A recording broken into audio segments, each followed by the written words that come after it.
dia com Jesus. Amém? Vamos ficar de pé, vamos ler a Bíblia. Cantares de Salomão, a partir do verso 1, capítulo 3, né? Capítulo 3, a partir do verso 1.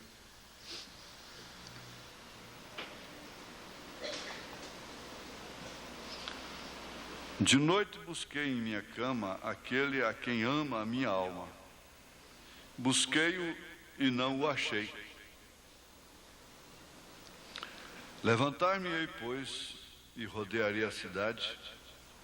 Pelas ruas e pelas praças buscarei aquele a quem ama a minha alma. Busquei-o e não o achei. Acharam-me os guardas que rondavam pela cidade. Eu perguntei-lhes: vistes aquele a quem ama a minha alma? Apartando-me eu um pouco deles, logo achei aquele a quem ama a minha alma. Detive-o até que o introduzi em casa de minha mãe, na câmara daquela que me gerou. Conjuro-vos, ó filhas de Jerusalém, pelas gazelas e servos do campo, que não acordeis, nem desperteis o meu amor, até que queira. Te damos graças, ó Pai Celeste, Pai das luzes, e que está sentado em glória, poder e virtude. Te damos graças porque podemos estar aqui mais uma vez, sendo isto que somos, tendo isso que temos, aguardamos a plenitude do alto, até que sejamos transformados no abrir e fechar de olhos, e assim deixaremos esta dimensão de circunstâncias, de limites, de cuidados que sem os quais nós vamos ter dores, sofrimentos nos dentes, no corpo, na saúde de um modo geral. Senhor, ajuda-nos a cuidar dessa parte, sem nos esquecermos da outra. Cuidarmos do templo, sem nos esquecermos daquele que deve ser adorado nesse templo, que vive nesse templo. Te pedimos pela Tua graça, pelo Teu amor, que haja uma higiene de alma nesta manhã, de espírito, de corpo, de pensamentos. Ó Deus, nós precisamos de Ti, Senhor. Eu preciso do Senhor mais do que ninguém aqui, Senhor. Nós precisamos de Ti, Senhor. E reconhecemos isto junto ao Teu altar. Davi desejou esta limpeza. Limpa-me com sope, e ficarei limpo. Em nome de Jesus Cristo, ó Pai, varre a sujeira, ó Deus, tira as doenças. O Senhor pode matar as bactérias. O Senhor é o antídoto. Aleluias. O Senhor é o preventivo, é o curativo. O Senhor é tudo para as nossas almas. O Senhor ama as nossas almas. Em nome de Jesus Cristo, ó Pai, encomendamos esses minutos a Ti, porquanto eles podem determinar uma eternidade. Em nome de Jesus Cristo. Amém, Senhor. Amém. Assentai-vos, irmãos.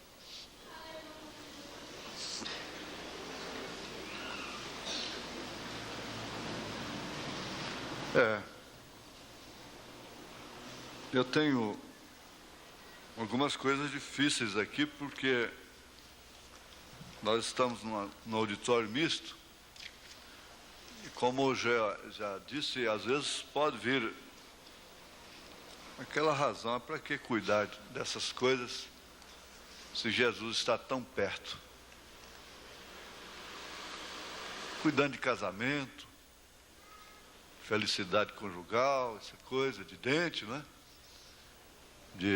Da cabeça, do corpo. Não, tudo tem sentido com a vida espiritual. Tudo tem relacionamento. O natural tem um relacionamento muito profundo com o espiritual. Se não for assim, a Bíblia não ilustraria o espiritual com o natural. O irmão Branham disse: o natural é um tipo do espiritual. E Paulo, quando quis falar desse casamento da igreja com Jesus Cristo, ele tomou o casamento do homem com a mulher. Agora aqui, irmã, você diz assim: se o senhor quiser falar com a gente, mande nos chamar após o culto. Não, eu não posso fazer isso. Eu vou para o escritório e estou à disposição da irmã, do irmão, dos irmãos, para ajudar no que eu puder. Em certos casos, a gente pede os diáconos para chamar, mas é quando tem que haver uma convocação, não é? Nesse caso aqui não é uma convocação. Então a senhora está sofrendo e fazendo outros sofrerem também, fazendo seu marido, seus filhos sofrerem. E eu sei perfeitamente que a irmã é sensível para com as coisas de Deus e para com a sua família. E Deus te ajuda, te esforça. Agora a questão de falar com vocês dois juntos tem que ser de vocês entrarem em acordo e virem ao escritório, não é? Chegarem a essa conclusão. Agora, essa aqui é um tanto íntima, as perguntas, porque elas se prendem muito à vida sexual, né, do casal. Agora, a Bíblia não deixou isso de lado, conforme já observamos. E pelo que eu vejo, às vezes há maridos, há homens que usam muito a Bíblia, mas eles não usam a Bíblia a favor de suas mulheres. Eles usam a Bíblia contra suas mulheres. Quando Satanás disse lá no Monte da Tentação: lança-te daqui abaixo, disse para Jesus, porque está escrito, ele estava usando a Bíblia até numa boa parte, e o que é verdade: dará ordem aos seus anjos ao teu respeito, para que não tropeces com o teu pé em pedras, etc., não é? Mas ele estava usando a Bíblia contra Jesus. Agora, quando um homem usa, se é como está escrito aqui, 1 Coríntios 7, para às vezes dar até vazão, um excesso de... Vocês entendem, não é? Os adultos entendem. Então a irmã também pode usar a mesma escritura para ele.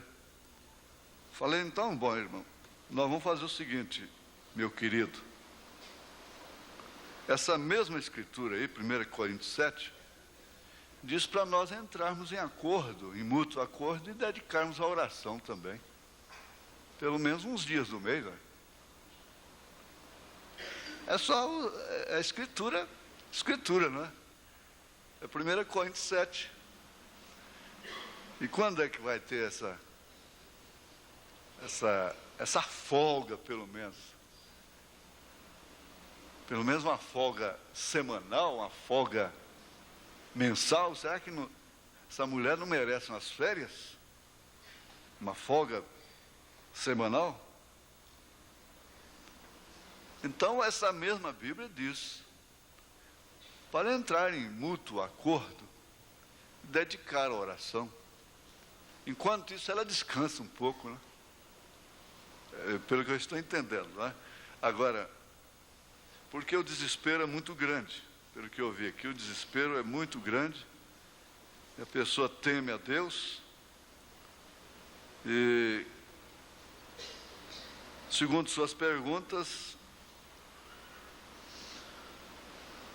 fica assim, muito apertado para a gente fazer ao pé da letra.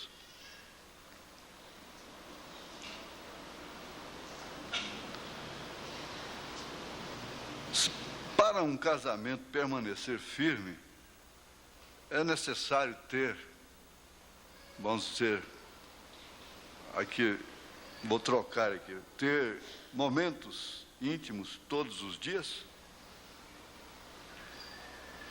É necessário o marido tomar 1 Coríntios 7 como uma chibata para com a esposa todos os dias? A mulher tem que ser um objeto para o marido sentir que é feliz dentro das normas que a Bíblia diz? Ou isso é uma fantasia? É preciso o marido se trancar, quer dizer, trancar a esposa entre 4 paredes, para que ele sinta que ele é a cabeça da casa? Ela sendo consciente do seu posto de dever? Se assim for, o meu casamento está no final. Me sinto inútil e fracassado diante das cobranças. Ou eu talvez preciso de um bom tratamento para atender à medida do possível. Sei que temos de ser submissas dentro dos limites, é claro. Ajuda-me, com exclamação, ajuda-me. Eu tenho muito pouco tempo. Meu tempo é pequeno, meu sonho de um castelo está indo areia fora, né? Agora, na verdade, a mulher tem que encarar o seguinte fato.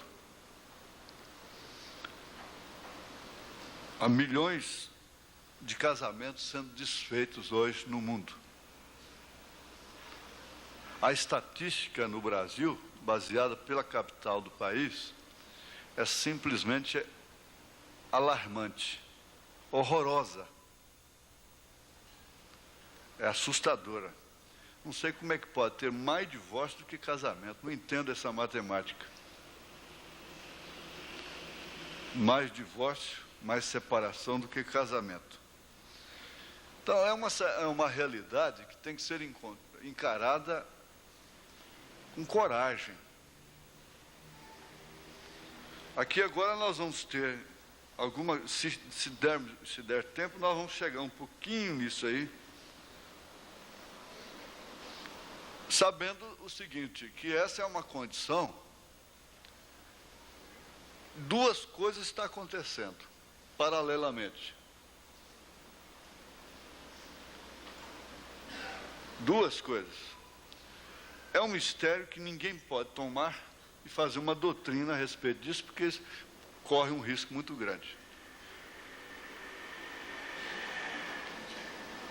Mas o paralelo seria o seguinte, é que antes do juízo cair sobre a terra, no dilúvio, o casamento se tornou uma desgraça. O casamento. Porque, na verdade, depois da salvação, a questão é casamento. Sabe por quê? Por que casamento? Porque depois da salvação a questão é casamento. envolve todo o ser do homem, da mulher. Inclusive, evidencia características anormais e normais que há no homem e na mulher. Então é necessário que nesta hora cada moça, cada rapaz encare o casamento pelo prisma real que ele está sendo.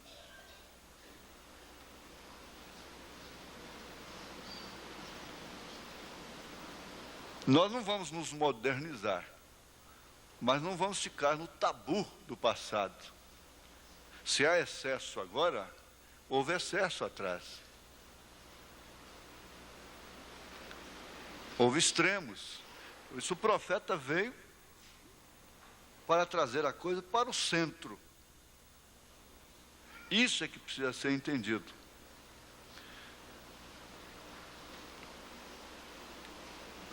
Então,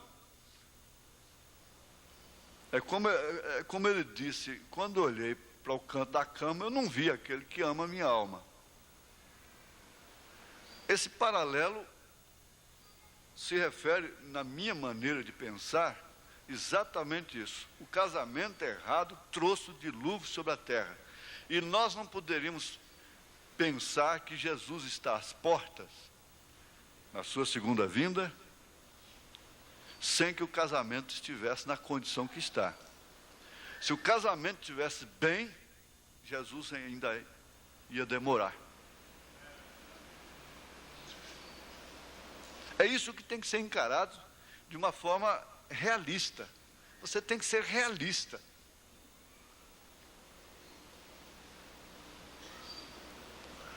Se o casamento estivesse bem, Jesus estava longe de voltar.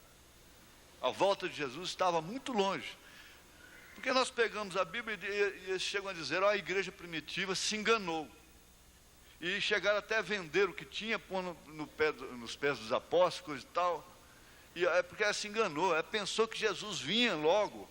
Agora eu pergunto, onde estão aqueles da igreja primitiva? Logo após 80 anos, 60 anos depois de Jesus.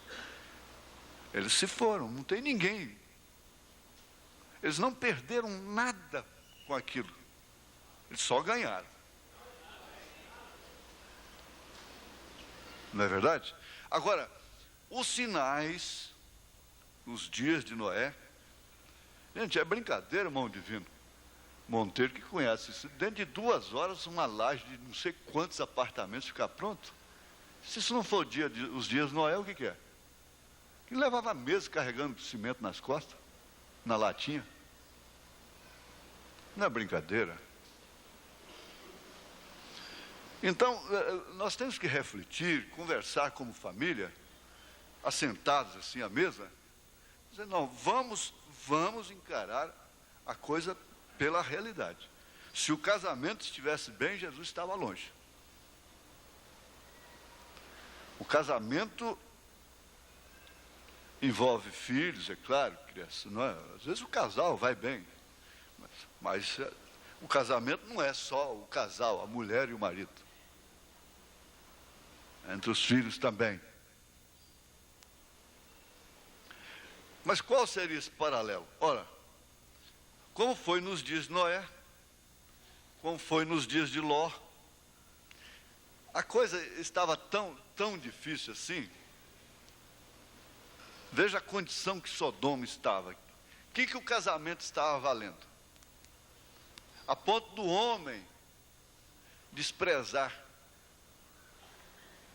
virgens, moças, interessados em homens. O profeta nos mostra isso com muita clareza. E a Bíblia diz que Ló ofereceu suas filhas. Por que ofereceu as filhas? É porque eles queriam aqueles homens estrangeiros por curiosidade sexual. É o que está acontecendo agora. Exatamente. Preteriram 2 virgens e preferiram 2 homens. Quer dizer, rejeitaram duas moças, duas virgens, e preferiram homens. Agora o irmão Branham disse que uma das causas principais disto é a desvalorização da mulher, a exposição do corpo, do sexo. A oferta ficou demais. Então ele diz, isso causa sodomismo. A mulher vai perdendo o valor. O homem vai perdendo a curiosidade pela mulher. É um dos fatores entre alimentação e outras coisas, não é? Alimentação híbrida e essa coisa toda. Agora, o paralelo corre justamente dentro da Bíblia de uma maneira infalível. Ao mesmo tempo, Sara estava tanto em Abraão que não morreu. Quando desacreditou na palavra de Elohim. Está vendo o paralelo? Isso significa que essa circunstância de casamento, que inclusive inunda a igreja, e que toma pessoas que, o meu modo de pensar, um modo de pensar lógico, é que deviam estar melhor conjugalmente, eles estão piores. Por quê? Eles estão sofrendo na carne a condição do tempo. Estão sofrendo por amor do povo. O povo que às vezes pode amanhã até julgá-los e condená-los. Não sabe que eles estão sofrendo tais circunstâncias por amor do próprio povo. Porque o profeta diz, é a condição do tempo que nós estamos vivendo. Se temos que encarar, é uma realidade. Eu estava pensando ali, meu Deus, gente, do jeito que a coisa está, como é que essa mamãe vai cuidar dessa criança? Aliás, é o fundamental da super-raça, do comunismo, é cuidar dessa criança até os 6 anos de idade, em tudo, é dente, é calcificação, é tudo a massa cinzenta aqui, para depois ser um homem forte, de boa estrutura, uma mulher boa, uma matriz boa para reproduzir. Mas e o tempo? Além da falta de vocação para aquilo, a mulher está perdendo a vocação materna. Porque ela tem que dedicar tanto ao serviço externo, de máquina, de caneta, de determinações, de executivas, que ela está perdendo, tem perdido a vocação materna. Ela, por fim, não sabe o que é uma mamadeira. Não sabe trocar uma fralda. O homem é que tem que trocar, às vezes.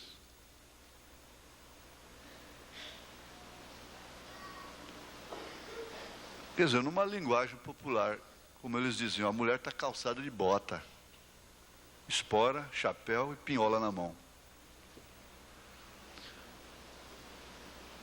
Quer dizer, virou peão, né? Peão, né? Porque nem Amazonas não é peão. Mas vamos ao fato. O que não pode deixar escapar isso como uma doutrina. Mas há um mistério nisso. 2 estarão numa cama, um será tomado, outro será deixado. E nós estamos dentro do curso da segunda vinda de Jesus Cristo. Será que não dá para lembrar disso de vez em quando, levar um choque diário?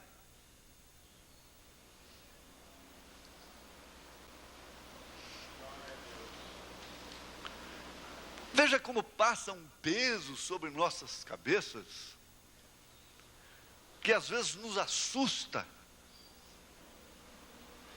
porque todos estamos sabendo que que algo está por acontecer. E isso não acontece sem ser precedido por escândalos, por confusões. Normalmente isso não acontece com o povo em paz. O irmão Branham disse, é num tempo de muita confusão que o rapto virá. Então é preciso encarar, irmã, é preciso encarar isso aqui. Quer dizer, as suas perguntas são comoventes. Eu vejo aqui que são desesperadoras. A sua situação é desesperadora, então é um desespero. Agora, se ele é da comunhão, se ele é um cristão, ora, ali tem um degrau que chama-se temperança. A temperança conserta isso aí. Muito bem, irmão José. Olha lá, fé, virtude, conhecimento, temperança. A temperança te leva a usar as coisas, mesmo sendo lícitas, dentro dos limites. Isso é temperança. Você se autoeduca. Porque o homem se valoriza a si mesmo com a autoeducação, com a autocorreção. Ele se engrandece. Esse é que é o homem grande. Aqui, como Paulo ensina, habitar com ela com entendimento, de acordo com suas circunstâncias. Mas, concluindo, para nós entrarmos aqui, no estudo propriamente dito, não se pode tomar isso como uma doutrina. Na verdade, tem que haver um novo casamento. Isto quer dizer, através do novo nascimento. Todas as coisas se tornarem novas. Se é que um não vai ser tomado e o outro ser deixado. Porque na medida que passa, ao invés de estar havendo uma consolidação do casamento, está desmoronando. O que é que está acontecendo? Desde que isso é um sinal evidente, prova assim que, veja, casamento e divórcio foi trazido ao profeta no pilar de fogo, lá no Cânion Sabino. Você precisa entender isso também. Isso está na sua mão aí, ó. Casamento e divórcio. Toda igreja, isso não pode faltar na casa de literatura. A mensagem casamento e divórcio. É que às vezes a gente fica até brigando lá com o irmão José, porque tudo bem as mensagens da primeira etapa, tudo, mas por que não as perguntas, respostas, casamento, divórcio, o sinal, os 7 selos, a união invisível da noiva de Cristo, escolhendo uma noiva. Agora, esse estudo que nós estamos fazendo, não é para consertar, isso já foi bem explicado, nós não vamos consertar o que está torto, não tem jeito. Cuida-te de ti mesma, de ti mesmo. Tenha a sua posição correta e nada de desanimar, de desesperar, nada disso. Agora aqui, nós vamos ver ajustamentos no casamento, as forças de dissociação e causas de fracasso no matrimônio. Esse primeiro tópico aqui tem que ter uma linguagem bastante íntima, que ela é usada na Bíblia Sagrada, às vezes em cantares, o próprio São Paulo usa, de uma maneira mais discreta, na verdade, mas você sabe que para ensinar, hoje as crianças estão sabendo mais do que isso no primário lá na escola, né? Então, começa com a letra A, Nós vamos distribuir isso em A, B, C, D. A, B, C, D. Dessas forças de dissociação e causas de fracasso no matrimônio. Começa pela incompatibilidade física e psíquica. Porque quem criou... Há muita gente, há muitos crentes que acham que a igreja não pode falar em parte psíquica. E quem criou isso foi o diabo. Não, gente, isso é uma lei tão real quanto a matéria. Isso é uma lei tão real quanto o amor.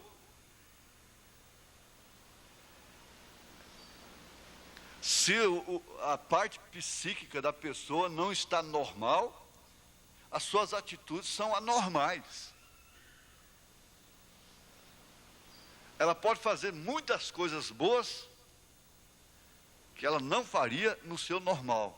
E ela pode fazer muitas coisas más que ela não faria no seu normal. Pode fazer muitas coisas boas. Como essa pessoa que trouxe as 7 eras para mim, aqui para Goiânia, foi isso. Tem a parte psíquica anormal. Mas ele trouxe as 7 eras e então ele rompeu o cordão de segurança de 2 presidentes da Revolução. Ele arriscou ser metralhado.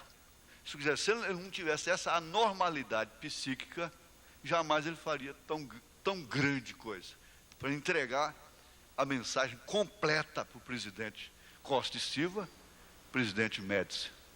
Romper o cordão de segurança de presidente da Revolução. Dá para entender isso? Compreende? Há certas coisas que tem que ser uma doidinha mesmo, tem que ser um doidinho para fazer, porque um normal não faria. Até nisso aí você tem que compreender seu marido, tem que compreender seu filho, tem que compreender sua esposa. Agora, como nós já estudamos, são múltiplas. O desacordo sexual, quer dizer, íntimo, é responsável. Vamos trocar o sexual por íntimo, né?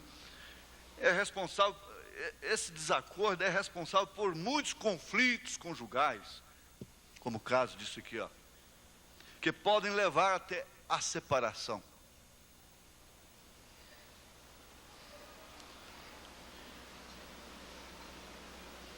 Muitas vezes são decorrentes da incapacidade de cada um para compreender quando o casal não alcança a harmonia no relacionamento íntimo, que às vezes é gerado pela frigidez da mulher, a indiferença, a frieza.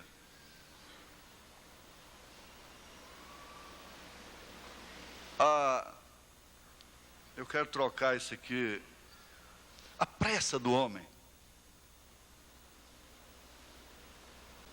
em fazer da mulher um objeto apenas, a falta de capacidade.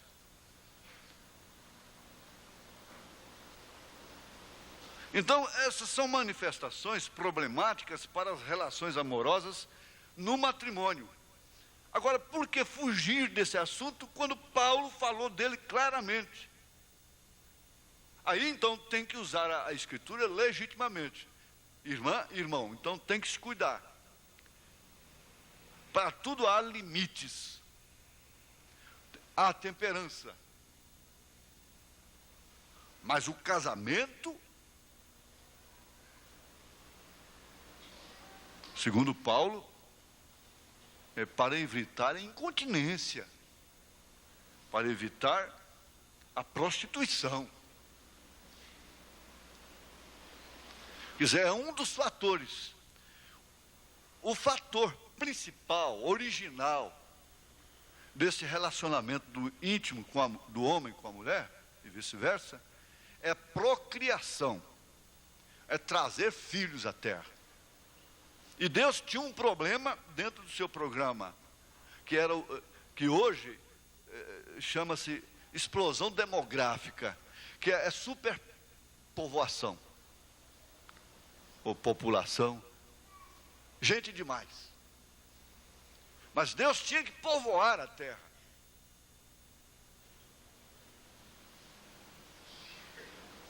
Se o problema dele agora é despovoar a terra, é com ele. Mas originalmente o casamento foi dado para isso. É o primeiro, é o fundamento, é o primeiro objetivo. Não é só para evitar a prostituição e de cair na incontinência por Satanás. Mas é em função de você ter um leito sem mácula,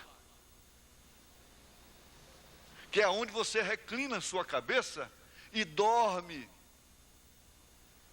E quando você está dormindo, você está falando da sua sepultura. Está falando do seu destino eterno. Você está entre uma estação e a outra. Você está provando um pouco do outro lado. É preciso observar isso. Então, o leito sem mácula é onde você reclina a sua cabeça com sua companheira em paz. Em paz. Gente, a partir dos 40 anos, o homem toma um comportamento absurdo, que às vezes acontece com a mulher, em um sentido mais de refreamento, na sua menopausa.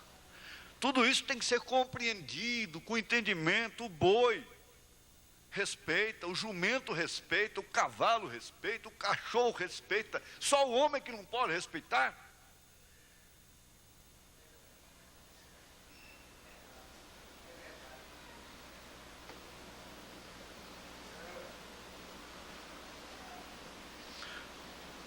Então, pensa bem nisso. Está lá em Hebreus 13. O leito sem mácula. O leito sem mácula não quer dizer só aquele leito que ele nunca prostituiu, ela nunca prostituiu, porque se ele vai com a prostituição para o seu leito, ele está maculando o seu leito, né?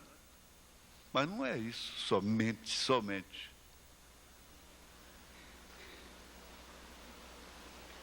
É necessário que você entenda que cama é sagrada.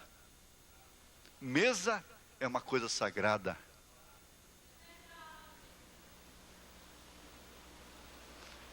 E nós precisamos ser mais equilibrados em nossos sentimentos, em nossos direitos. Eu já conversei com um médico sobre isso, ele disse, olha, a maior parte dessa tara, com licença, que há no homem é mental, está na mente, porque ele está descendo a ladeira e ele tem medo, então ele tem uma reação que no fundo é um medo, que ele não aceita inconscientemente que ele está descendo a ladeira. Ora, é claro, um médico evangélico escreveu um livro muito bom sobre isso. Ele disse, olha, um homem de 80 anos, você não pode pensar que ele é um jovem de 25, 30 anos. Ele não pode pensar. Mas nada disso interfere. A idade não interfere, nesse sentido, na capacidade do homem. Ele simplesmente normaliza, ele vem trazendo experiências para a sua vida. E vai tirando os excessos. Mas o que acontece é o contrário. Por quê? Porque ele pensa que está acabando. E aí começa a lançar a mão de produtos farmacêuticos que são vendidos indiscriminadamente, sem nenhum escrúpulo por vendedores que ganham comissão para aquilo, e drogas e coisa, e que só faz depois piorar a situação. E nós temos que conversar isso entre linhas por causa do auditório ser misto. Mas vocês estão entendendo, os adultos estão entendendo. Mas o outro médico, autoridade no assunto, me disse, olha, isso é mais uma questão de mente. Porque ele não teria de forma alguma nenhuma razão de temer tal coisa. Porque ele está simplesmente se normalizando através de uma experiência. Porque, na verdade, ele teve foi excessos, e ele quer manter aqueles excessos. Quem sabe isso seja esse caso aí. E quem sabe eu estou ajudando esse casal. Olha, podem ser devidas, essas desarmonias podem ser devidas à inexperiência ou falta de capacidade de manter um impulso amoroso no grau necessário, bem entendido, no grau necessário, para despertar o desejo erótico do companheiro ou da companheira. No plano psicológico, aqui a cabeça, porque tudo é questão da cabeça. Se você está calmo, descansado, não está preocupado com nada, o seu comportamento é um nessa hora. Se você está tenso, preocupado, preocupada, então o comportamento é outro. Isso é como a comunhão. Você não pode, você corta a comunhão com Cristo num culto, você corta a sua atenção, a palavra, a comunhão, o prazer com Cristo, se você começa a variar em seus pensamentos. Você essa hora está vendendo boi, está comprando boi, está comprando carro, vendendo carro, e lembrando o cheque predatário e aquela coisa toda, então você corta a comunhão. Você não pode ter uma oração efetiva, uma oração de comunhão. Então isso opera na vida íntima entre o casal.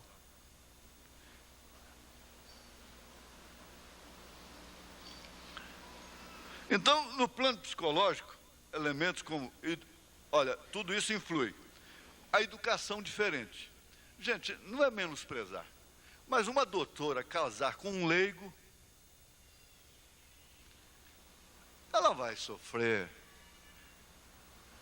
Ela vai sofrer. Um doutor casar com uma leiga, ele vai sofrer a diferença. Não tem como.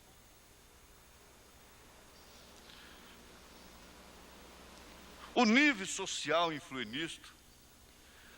As origens raciais diversas. Por que o irmão Brana pregou a religião híbrida? E muitos têm dificuldade. É tão fácil entender, ele disse, não misture as coisas. Não misture. A fé diferente, Paulo disse, como você pode fazer compromisso com a pessoa que tem fé diferente?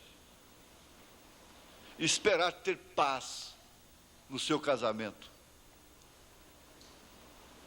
Como que você vai criar esses filhos? De que banda os filhos vão ficar? Ele vai para outra igreja, você vem para cá. Você vai para lá, ele vem para cá. E comunhão de fé é a principal no casamento. É mais do que a da cama, é mais do que a da mesa. É a mesma fé, o mesmo batismo, o mesmo Senhor.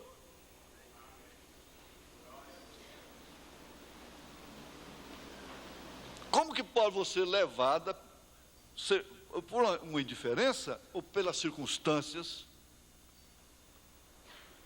ou por quaisquer outros motivos, começar um namoro apenas com um moço que não tem a mesma fé? Você sabe o que você está procurando. Então tudo isso aí de forma diferente podem ser forças dissociativas do matrimônio. E por essa razão, mesmo os parentes não devem intrometer. Porque a mãe tem um pensamento, o pai tem um pensamento, o cunhado tem um pensamento. Ora, que tipo vai ficar esse barco? Vai ficar um barco redondo. E você está na construção de um barco para um companheirismo até que a morte separe.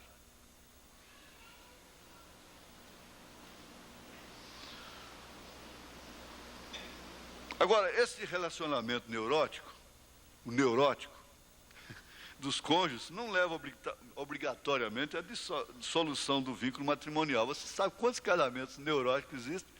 A mulher quebra o pau na cabeça dele, ele quebra o pau na cabeça da mulher, o cabo da vassoura de cá, o cabo da vassoura de lá, e aquela gritaria, aquela coisa toda, e morrem juntos.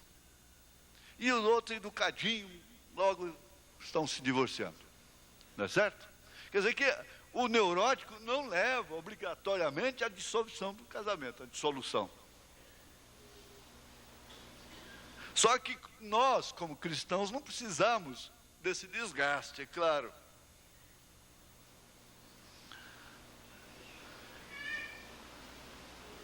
Às vezes até, é como eles fizeram um filme uma vez, isso tem muitos anos, tem mais de 15 anos atrás, né? Os brutos também amam. Então, há pessoas que amam a brutalidade, gostam do neurótico, sentem falta. Tem mulher que sente falta da briga. Tem mulher que acostuma tanto apanhar, que o dia que não apanha, ela fica triste.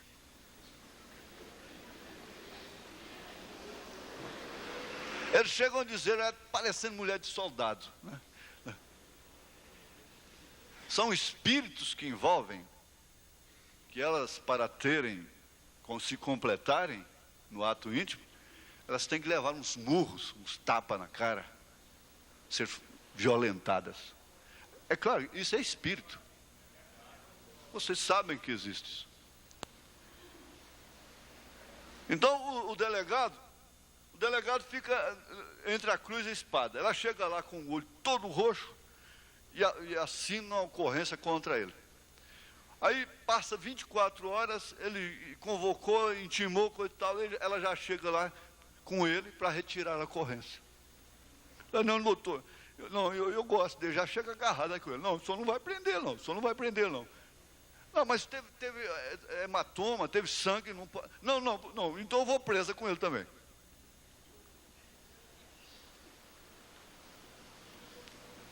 A vovó dizia assim, o que é de gosto, regar o caroço, né? Mas vale um gosto que uma carrada de abóbora.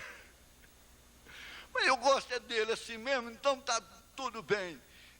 É danado como você é mesmo, que eu gosto de você. Comedor de rapadura com farinha e carne seca. Pronto. É com essa boca fedida mesmo que eu gosto de você. Com esse suor. Então, tudo bem, glória a Deus. Segue em frente. O Humberto gosta. Agora vem a falta do diálogo. É bom, mas o tempo não deixa, né? O problema é o tempo. Nós estamos dentro do tempo e o tempo não dá tempo, porque o tempo é tempo, e assim a gente fica preso ao tempo. Será que dá para falta de diálogo? Dá, né? O diálogo significa comunicação, através da qual você esclarece suas ideias, o que realmente você está pensando, pode mostrar para o outro o fato daquilo, a realidade, né? Então, é o diálogo, comunicação. Um homem que não tem diálogo dentro de casa é custoso. Ele não pode ouvir a mulher, porque macho não pode ouvir fêmea. Isso é ignorância apenas, estupidez. O macho tem muito o que ouvir da fêmea. Muito mesmo. E vice-versa. Isso não fere a dignidade do homem. Esse machismo, como dizem aí fora, quer dizer, o homem ser o cabeça do lar, não é machismo. O machismo é essa ignorância, essa estupidez. É não querer que a coisa venha para o centro. Porque quando ele encontra uma mulher que a quem ele ama, mas ela é travessa, é forte de punho. Então ele agacha para ela e se humilha e aceita tudo, enfrenta tudo, suporta tudo. Quando ele encontra uma humildezinha, parece que ele gostaria que ela era rebelde. Um humilde, que ama a palavra, que vem na igreja, tudo que fala, ela toma para si, e quer corrigir e coisa e tal, amorosa, boa mãe de família. Monta, aproveita. É custoso, né? Agora, vejamos, existe a comunicação e o fracasso da comunicação. Quer dizer, você torce, antes da guerra explodir mesmo, ser deflagrada, há diálogo. E se a comunicação, se o diálogo fracassou, então a guerra explode. Deflagrada. Porque fracassou primeiro na conversa, nas negociações. Daí então vem a guerra, as bombas, as mortes, não é? Então essa comunicação e o fracasso da comunicação fazem parte das dificuldades existenciais do ser humano. Não vai pensar que todas as vezes você vai ser um vencedor pela comunicação apenas. E que sua opinião prevaleceu e que você foi vencedora, que você foi vencedor pelo diálogo. Você tem que estar sempre pronta e pronto para sofrer danos e perdas. Todo mundo que vai ganhar dinheiro tem que computar isso. Todas as empresas têm que computar, tem que ter uma página, a seção, ou secção, como queira, de perdas e danos. Não tem árvore que cresce sem dar sombra para outros, sem dar frutos. E isso é a natureza. Então você tem que computar. O homem tem que entender que não vai prevalecer somente suas ideias, suas maneiras.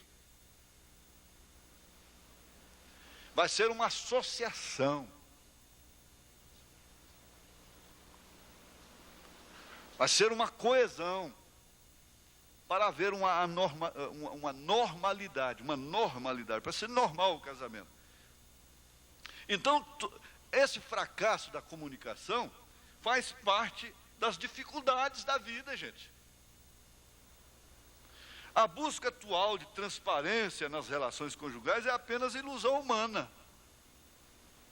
Aí foi o que nós aprendemos, parece, domingo passado, né? Para você ser sincero, tem que ser franco, falar tudo para ela, falar tudo para ele. Isso não quer dizer sinceridade. É falta de sabedoria até. A capacidade de comunicação a nível de afetos. E muitas vezes você constrange as pessoas, o cônjuge, né? A outra pessoa, o outro, a outra, explorando afetos. Isso aí já chega até ser a chantagem sentimental, né? Tem muita gente que usa a chantagem sentimental, né? Então, isso aí, essa capacidade, a nível de afetos, emoções e diálogo, não surge automaticamente na constituição de um casal, automaticamente. Essa capacidade vem de mais longe. Essa capacidade vem de longe, de longe. Ela é fruto do nível de intercomunicação que existiu dentro da família de origem de cada um dos parceiros conjugais. Em outro tratado, ele mostra assim, você não pode esperar, ele é muito franco, se você não pode esperar que uma moça criada numa casa, de um casamento desajustado, possa vir para um casamento ajustado de uma maneira automática. Não tem como, porque aquilo foi uma forma. E tal forma, tal bolo. Se a forma é redonda, o bolo é redondo. Se a forma é quadrada, o bolo é quadrado. Se for em forma de estrela, o bolo sai em forma. É forma, lar é forma. O lar é forma. Por isso que essa bobageira entre marido e mulher na presença de filhos, brigando por causa de besteira, de bobagem, devia acabar. Você está legando aos seus filhos tal natureza, tal princípio. Então, se é uma família neurótica, você tem que saber que ela não sabe decidir nada pelo diálogo, pela conversa, tudo é nos gritos. É conversa, não espera o outro terminar de falar, já entra e vira aquela confusão. Agora levando, o profeta diz, quando um está falando, o outro deve ficar calado. A hora que você termina de falar, ou você quer só falar, e o outro só ouvir, e ela tem que ouvir. Não, agora eu já falei, agora você fala. Vamos esclarecer isso. No diálogo, a espontaneidade é importante, desde que não perturbe o outro, de forma irreversível. Então você quer sempre prevalecer a sua ideia. E isso pode chegar a um ponto irreversível, em que a pessoa desiste de dialogar com você, de ter comunicação. Aí então procura fazer as coisas escondidas. Não adianta, eu vou falar com ele, ele não entende. Ele não deixa. Ele não deixa eu explicar. Ele não espera nem eu terminar. Então ela vai se frustrando cada vez mais. Assim também acontece com filhos. Vai se frustrando, porque quando começa, o pai já dá um berro. Nós não conhecemos aquela história de pérolas esparsas, fato real. Tudo ali foi fato real, acontecido. O pai era desses. Não aceitava o filho explicar. E um dia o menino saiu da escola, eles passavam perto de um lago, de volta. Um coleguinha dele caiu dentro d'água. E ele pulou dentro d'água e salvou a criança. O coleguinha dele. Quando chegou em casa, na hora do jantar, todo molhado, que ele abriu a boca, o pai logo explodiu. Estava todo molhado. Explodiu, não aceitou o menino contar. E amanhã nós vamos acertar. Ele sabia quando o pai falava assim. Minha mãe era assim, eu sabia. Conforme o olhar que ela me dava num culto, numa visita qualquer, eu já sabia que aquele olhar significa uma surra. Tinha um olhar que significa, cuidado, olha. Mas tinha outro que dizia, quando chegar em casa, nós vamos acertar. Então isso é até muito bom em certo sentido, mas mata também. O menino vai deitar tão encabulado, tão inconformado, porque não podia haver comunicação. Morreu, estourou uma veia no cérebro, morreu. Agora no outro dia está lá o pai chorando em cima, a mãe. Quando chegam as crianças da escola, não é? E o menino fala com ele, pois é, ele pulou dentro d'água para me salvar, me salvou. Quer dizer,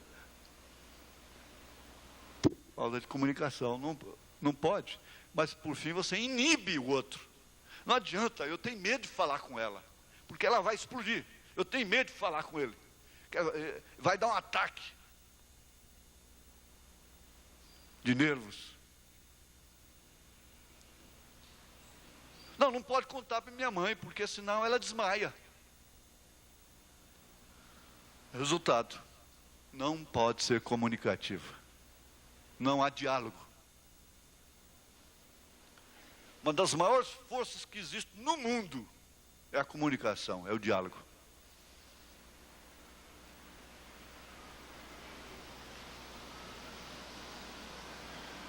Mas isso pode, veja, Se você se fecha, se tranca para isso, pode levar a outra pessoa a uma situação irreversível. Então não há meio. O único meio é separar. O único meio então é eu morrer. Eu sou uma pessoa morta. Eu não tenho prazer, minha vida é sofrida apenas. Eu não vivo, sofro uma vida.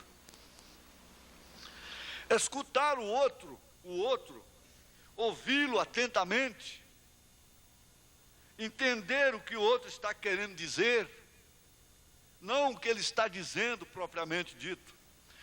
Que o irmão Branham disse: não me julgue pelo que eu estou dizendo, mas pelo que eu estou querendo dizer. Você que é mais lúcida, mais lúcido do que eu, me entenda pelo que eu quero dizer. Quantas vezes nós somos estúpidos uns com os outros? Mas se o outro tem entendimento, tem lucidez, não, essa é uma maneira que ele tem de expressar isto. Não é, ou expressar aquilo, não é isto. É uma maneira dele, é uma maneira dela. Então, entender o que o outro está querendo dizer, não é absolutamente escutar seu próprio eco, sua própria razão. Muitas vezes é necessário que um dos cônjuges seja capaz de compreender que palavras ferinas, o que seria palavras descaridosas, que é o que mais a gente faz, né? Quando menos espera, já feriu com palavras.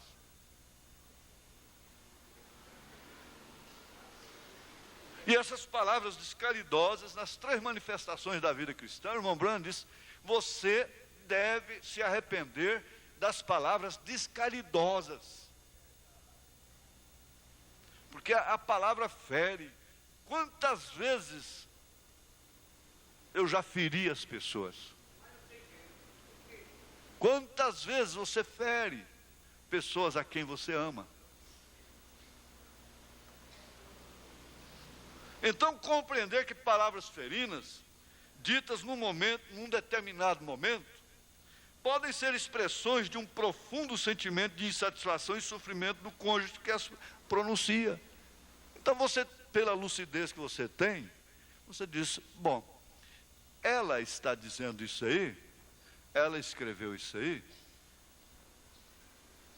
por causa do sofrimento que eu mesmo tenho causado. Então eu vou consertar isso, não daquela maneira, virar as costas e não te conheço mais, mas dentro daquela maneira racional, como Paulo ensinou.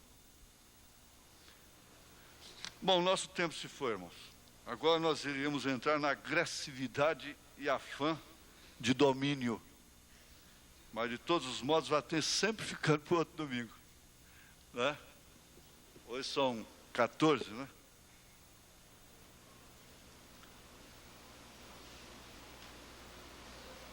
É, 14, esse não volta mais. Só volta com outro mês e outro ano. Então vamos. De noite busquei em minha cama aquele que ama a minha alma. Busquei-o e não o achei.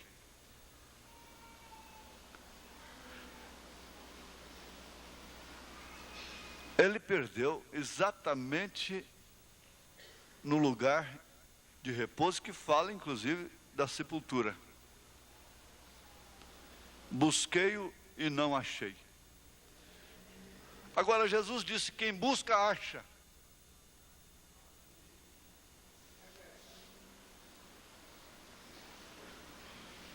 Você tem buscado e às vezes não tem encontrado, mas o que fez ele? Por fim ele diz: apartando-me eu um pouco deles, dos meus sentidos, das minhas razões, logo achei aquele a quem ama a minha alma. Porque, se tratando da parte espiritual, Jesus ama a sua alma, indiferente da cor de sua pele, indiferentemente da sua situação conjugal, se você é feliz ou não, se você faz o outro feliz ou não, desde que isso seja um problema circunstancial que através do diálogo você já expôs. Então não é uma pirraça minha, não é a doutrina minha, é que eu não dou conta dessa maneira. Jesus te ama, indiferentemente de tudo que limita essa dimensão humana. Porque se fosse para nós nos tornarmos uma super raça dentro do sistema humano, então não precisava de forma alguma de uma transformação e de irmos para a glória, de termos outro corpo semelhante ao dele, não mais com glândulas femininas, masculinas. Entende? Então eu não posso deixar encerrar um assunto desse comprometendo a sua alma, se você não pode atender determinados requisitos, até mesmo por uma questão de princípio de hereditariedade. Eu não vou fazer isso, seria estupidez. Jesus ama a sua alma independentemente. Agora, você facilita mais a sua vida se você procurar se educar, principalmente os jovens, e por que não os velhos? Se tem uma pessoa que devia ser dócil, amável, temperante, seria o velho, mas o velho está ficando mais bruto, o velho está ficando mais nervoso, o velho está ficando mais animal e mais espoleta.